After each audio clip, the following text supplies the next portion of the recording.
penganjur telah mengambil inisiatif untuk sediakan booth Kami Prihatin, iaitu tempat yang kita berada sekarang, di mana booth ini telah diwujudkan untuk membantu golongan yang memerlukan dengan menyediakan barangan keperluan asas secara percuma, termasuk gula dan tepung, minyak, makanan kering, kurma, bihun, susu dan teh, di mana orang awam yang memerlukan boleh tampil ke hadapan ke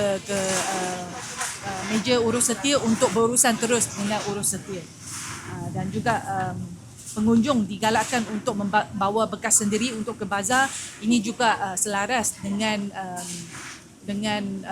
pengumuman oleh kerajaan negeri di mana mulai bulan Mac memang terdapat larangan penggunaan plastik sekali guna di negeri Perak,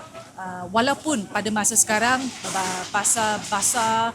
pasar pagi, pasar malam dan premis makanan masih dikecualikan daripada larangan tersebut, tapi memang perlu kita mula untuk membina kesedaran dan amalan hidup dalam amalan seharian untuk biasakan kurang menggunakan plastik sekali pakai, dan kita galakkan penggunaan bahan-bahan alternatif